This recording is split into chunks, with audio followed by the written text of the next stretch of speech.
Mr. Gray, come on up.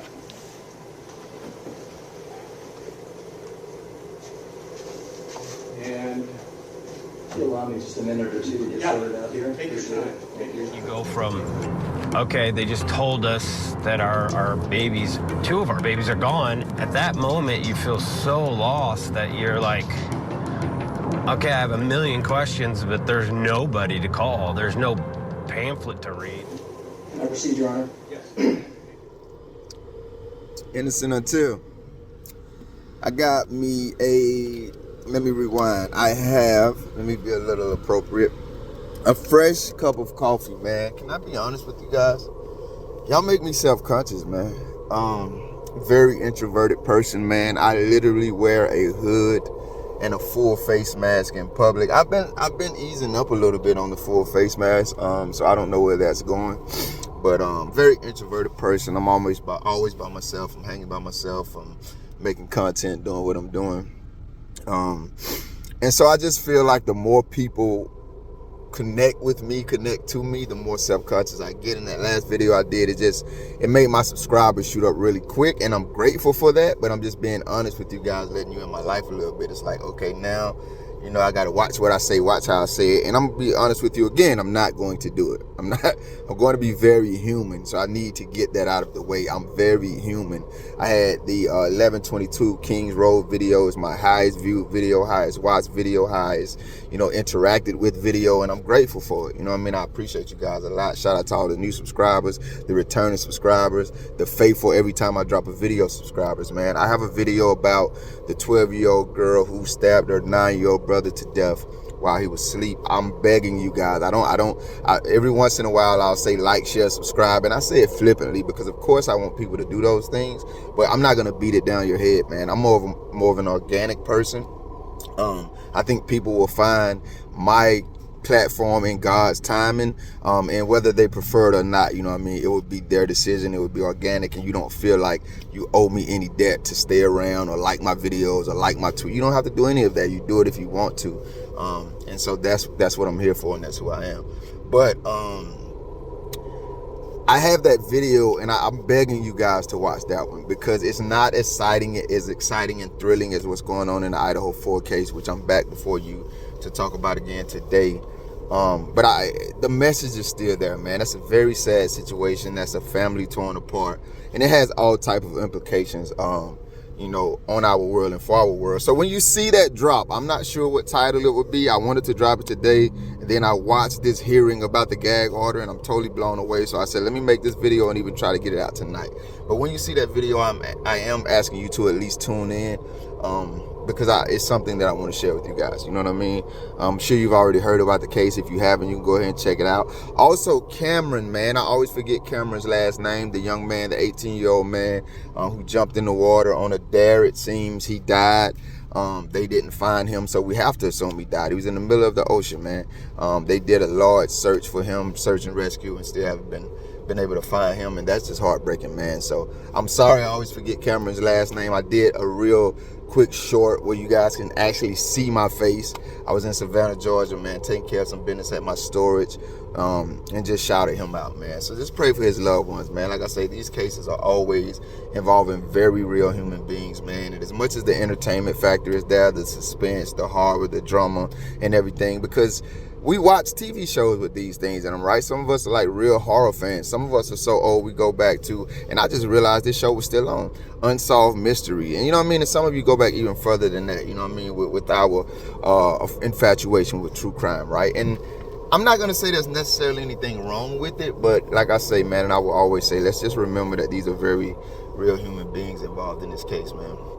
With all of that being said, and some things that I forgot that I may or may not mention later if they come to my mind, I'm going to sip my coffee and then we're going to jump into it. I don't want to lose you guys here, so let me preface this by saying, sips coffee, I want you to know, if you don't already, it feels kind of presumptuous and high-minded for me to say this. I want you to know, if you don't already, man, you can disagree with me, man.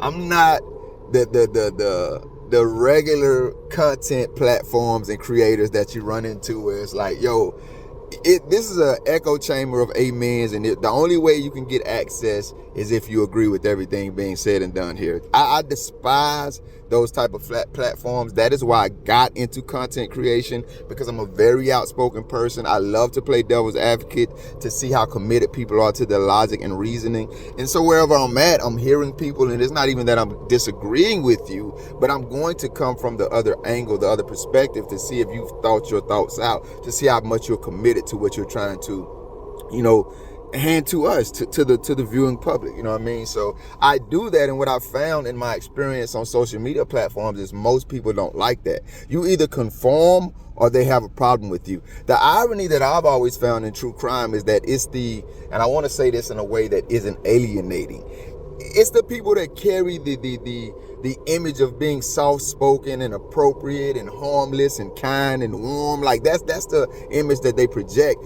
But as soon as you don't agree with them, even in this Idaho 4 case, in this Brian Koberger case, as soon as you don't agree with them, they drop F-bombs, they do all kind of stuff, man. And it's like, let me give y'all more insight about who I am and where I'm from.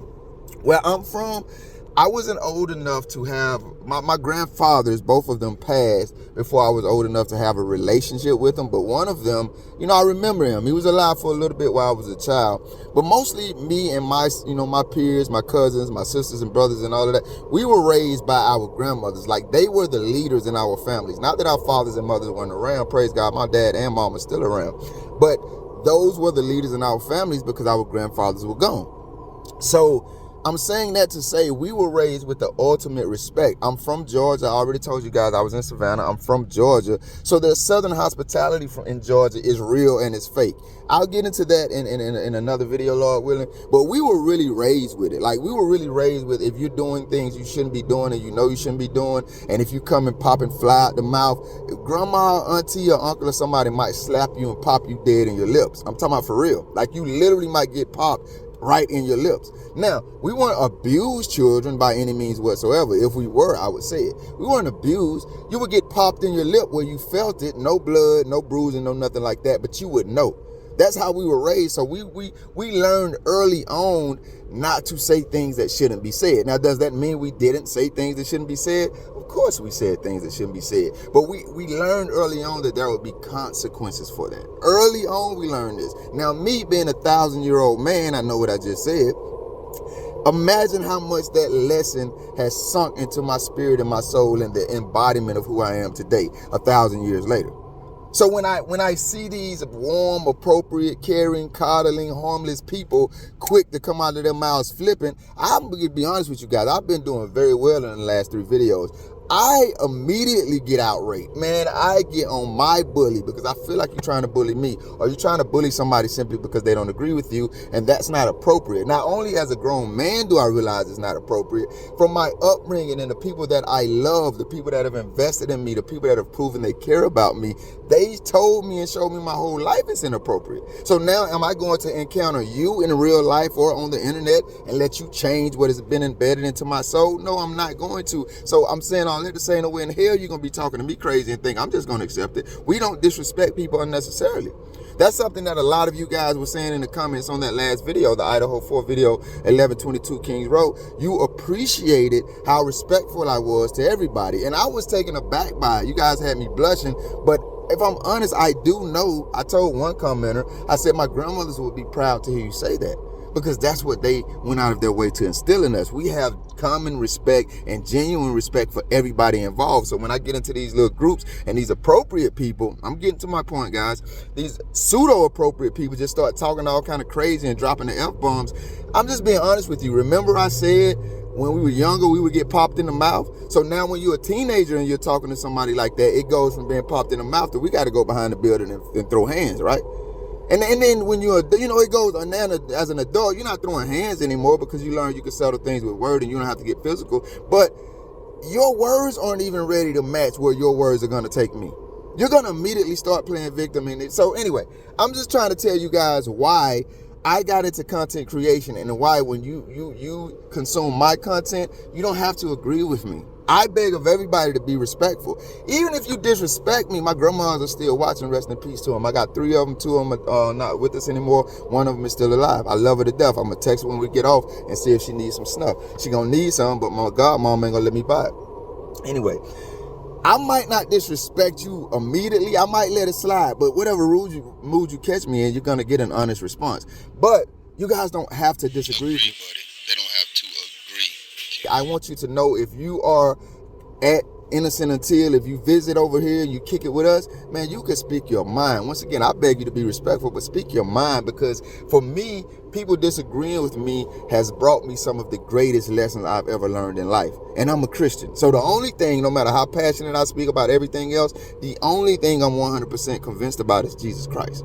Everything else, no matter how much I've studied it and invest myself into it, I could be wrong. I'm aware of that. So I said all of that in a 9-minute, mantra and tantrum just to tell you guys, man, I want you to know over here is no amen corners, man. It's no, I created a Facebook group, no banning, no censoring, man.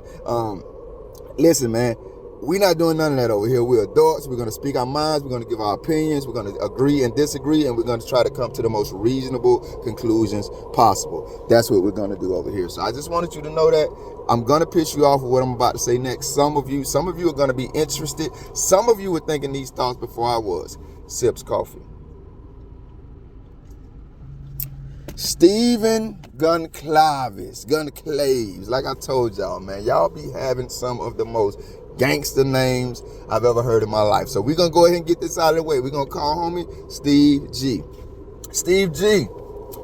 When you popped on the scene, bro, you was vibing me wrong from the beginning, bro. When you I'm a studier of people, man. I hear what you're saying, and I also hear what you're saying is saying. I see what you're doing, and I hear what you're doing is doing. Like I'm listening on 2 levels. That's how I've always consumed people. I'm listening and hearing and watching on 2 levels, because everything you're saying is being verbalized. That's what you're saying, but you're also saying something else. A lot of times people will literally say the opposite of what they're trying to communicate, and that's why you have to listen to what they're saying. I call it hearing the heart of what they're saying.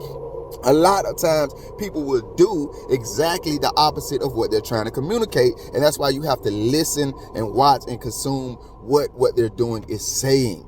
I found that out in relationships and love, because there was a lot of conflict, and I would try to get the women I was in relationships with to say what the hell they meant, because to me, it just made sense. We all speak English. Why would you say red when you mean blue, and the option for you to say red is available? But it just never clicked.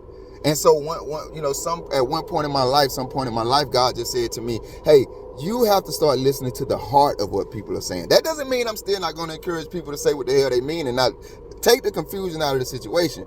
But sometimes it will fall on me to just be like, yo, man, what are they really trying to communicate?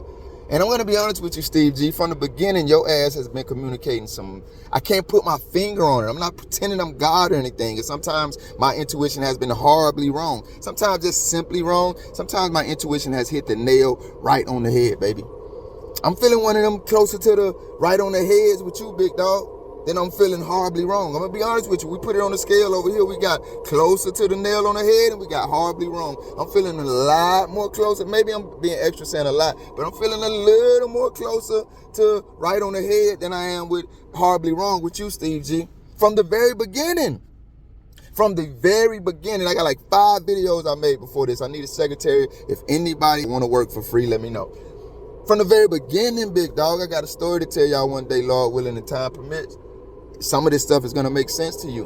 You're going to look back and you're going to say, oh, you know what? Okay, now I didn't really, you know what I'm saying? But now, that's you know what I mean? One day, Lord willing. But I understand, big dog. I understand you lost your daughter. I understand. Listen, I'm going to say it so you know I understand. Now, talking to you, I may not say this, but the chances that this video is going to get to you, slim to none, right? But I'm talking to my audience about you, so I'm going to talk like I'm talking to you. I understand, bro, as much as I can. Your daughter stabbed to death. Still under very murky circumstances. Like, we know what we know, but we don't know a lot. Now, I did hear the judge say today that you guys, because this was a question that was going back and forth on my Twitter timeline that had nothing to do with me. Two people were talking, and they were discussing how much more Steve G knows about this case than the average consumer, true crime consumer, right? And I was under the impression that, yeah, he may know a little bit more, but it can't be too much more. And the judge did affirm that today. The judge said the families, they're privy to a little bit more information than the average public. No biggie there. We would expect so. You know what I mean? The law enforcement, they're going to be a little compassionate and give these people information that they won't give us so it doesn't hurt the case. So, bam, we get that out of the way. But your daughter was stabbed to death. We know that, bro. 3 of her friends along with her. 2 of her friends survived. Guilty asses. When I first seen this video, this would probably be, if I forget anything about this case, this will be the thing that I don't forget. The blood that was literally leaking out of that house, man.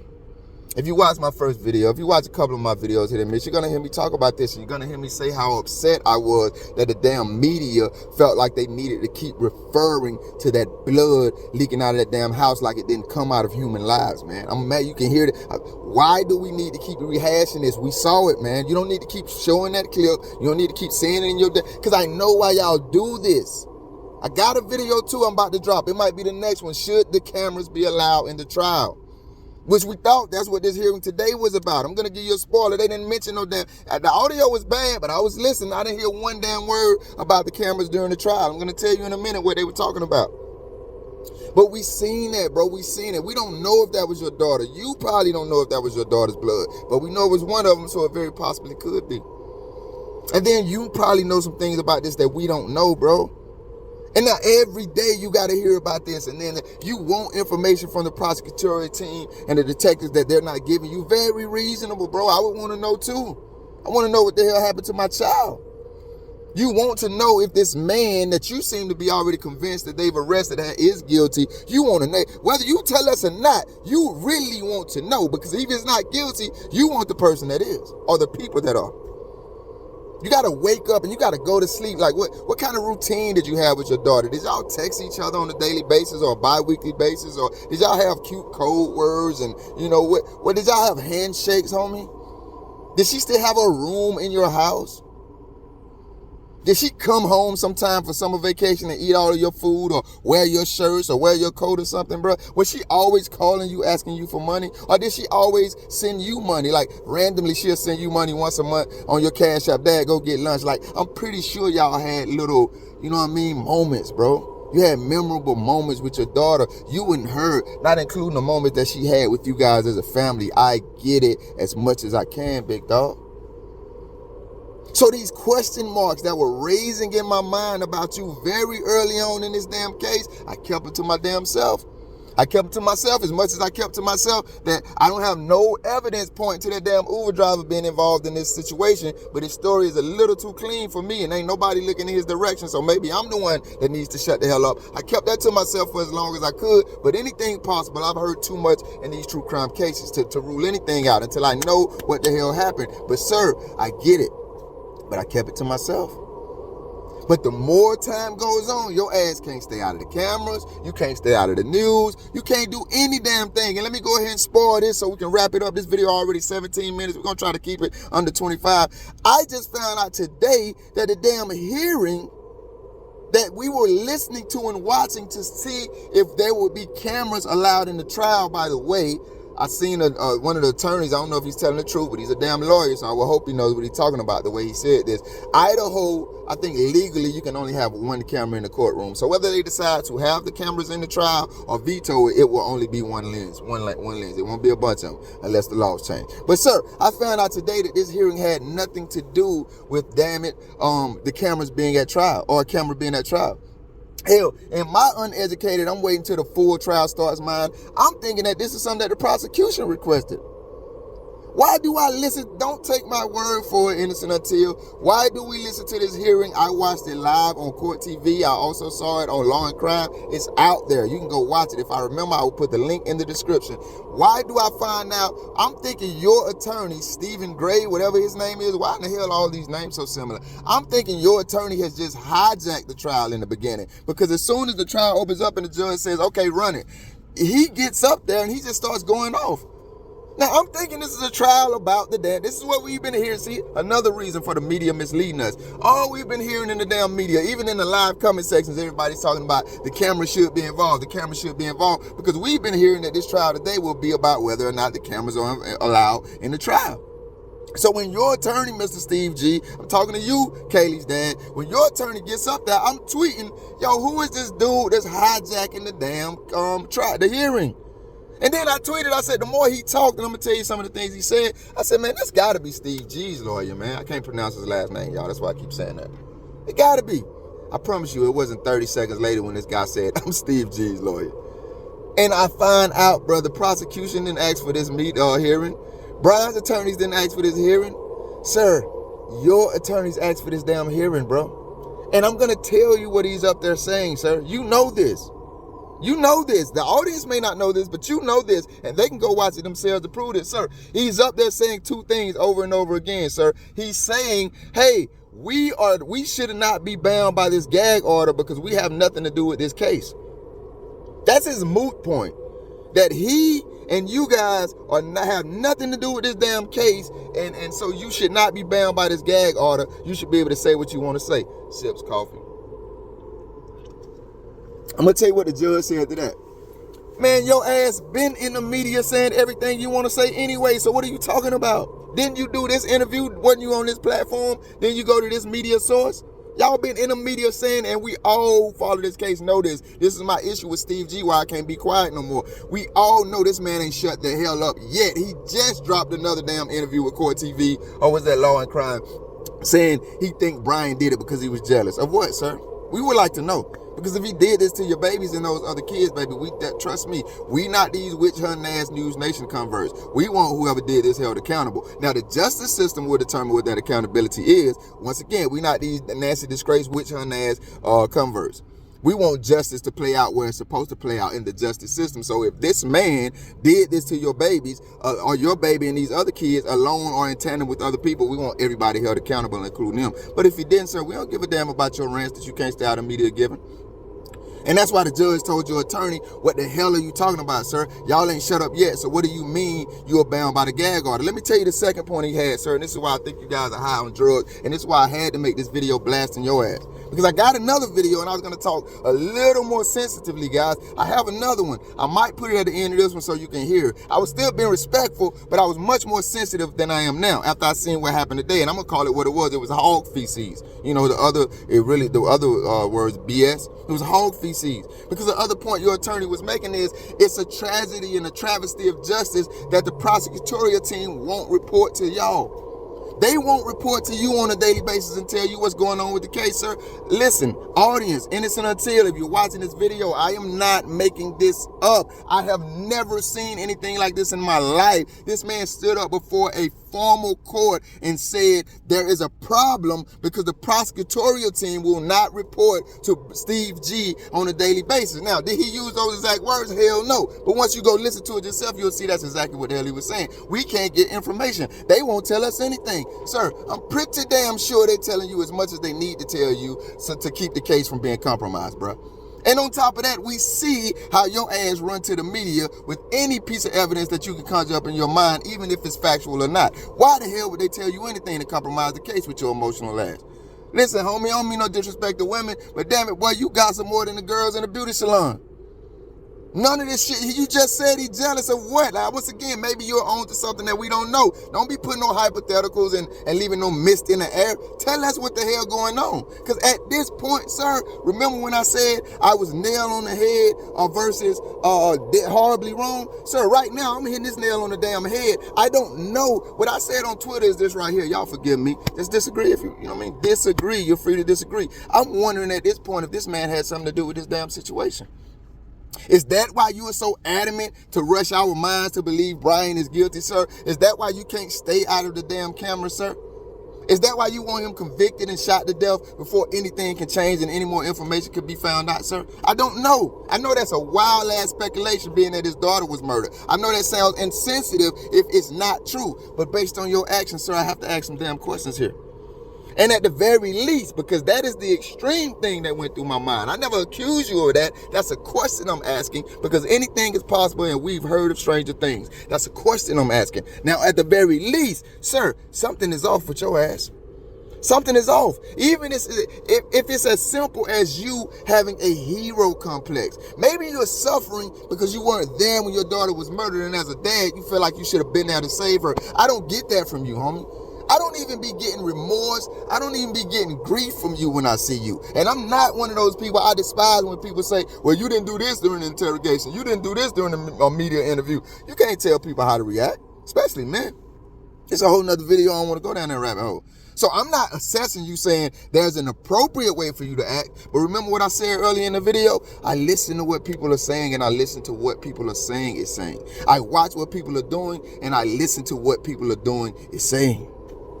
I'm not getting any kind of, damn it, I wish I was there from you, sir. I'm getting thirsty to be in front of the damn camera, sir. I'm getting, maybe I tried out for the police academy, sir. Maybe I tried out for the Navy SEALs and I didn't make it, but this is my moment of glory. This is my time to shine from you, sir. I'm going to be honest with you. This is my opinion, and obviously nobody has to agree with it. And if he was standing before me and told me to get the hell out of his face, I would respect it. I'm going to be honest with you, bro. I want you to shut the hell up. I want you to shut the hell up, and I want you to let these officers and detectives and these prosecutors do their damn job, bro.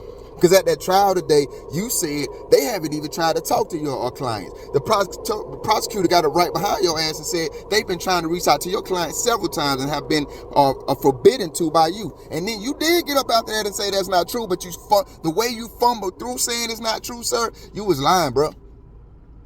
The judge told your ass, bro. You said, well, we can't say nothing. We're bound by the gag order. The judge immediately said right after that, sir, your ass and your client's been in the news, and we know that the judges have to tell us that. We following the case. They've been in the news saying every damn thing they want to say, sir. Steve G, it's a question mark over your head, big dog. And I don't know how questionable that question mark is, but damn it, I'm sure that there's a question mark over your head, sir. I don't know if you have a hero complex or your ass involved with this situation, and so you're trying to get it out the way and sweep it under the rug before we find out. But you need to chill out, big dog. I'm praying for you, and I'm praying for your family. I'm probably going to play this. I'm probably going to put this clip in here. So I don't know if I'm going to do it at the end or at the beginning, but I'm going to tell you the highlight of it all to me. Besides how outrageous it was that after all of this BS that Steve G stays in the media doing from day to day, from the moment this case happened, man, I'm telling you, I am so wild right now. I didn't even say half the stuff I wanted to say, but I'm going to tell you what the highlight was. Besides him being in the media and not being able to shut the hell up, to his attorney literally going to court today whining about not being able to speak when they haven't shut up, and whining because the prosecutors won't report every detail of this case to him. The highlight for me was at the beginning, guys. And I'm going to tell you what it was. The judge opened this hearing up by saying, there seemed to be some confusion about Brian not entering a plea and us entering it for him. He said by the time it got to the media, it seemed like there was something wicked and mysterious going on. I'm going to go watch this hearing for yourself. I'm not embellishing anything or making anything up. I'm telling you to go watch it because I want you to know I'm just paraphrasing everything that happened today, even to the point where Brian's attorney said, we don't want to say anything because the media takes everything said and done and uses it as an attack against my client. He didn't need to stand up in court and say that. We see it for ourselves. And so the judge said there seemed to be some confusion about it. The media seemed to take it. When it got to the media, it seemed to be some type of wicked or ulterior motive there. It seemed to be some type of nefariousness associated with us entering the plea and him standing silent. The judge said this was his first damn thing. He said, I want to get this out of the way because it seemed to be confusion about it and we should have made this clear. He said this is a very regular occurrence. I was so damn satisfied with this judge from the beginning of the end to this trial because he didn't have no ulterior motives. The man was just there to do his job. Listen, I'm going to repeat that again, guys. He said there seemed to be some confusion about Brian standing silent and not entering a plea. By the time it got to the media, there were all kind of nefarious associations attached to it. He said it's actually a very common occurrence in our justice system, guys. What he was saying, very clearly in no unmistakable terms, because I listen to what someone is saying and I listen to what someone is saying. He was very professional about saying they're trying to mislead you about what's going on in this case. Think with your mind, not your emotions. Innocent until. I'm praying for y'all. I'm out. Help me understand what you think you can't say that you've already been saying? I have no idea. I have no idea where it came from. You've been on the media and you've had interviews, so I'm kind of wondering how do you feel that you've been restrained in any way with this order?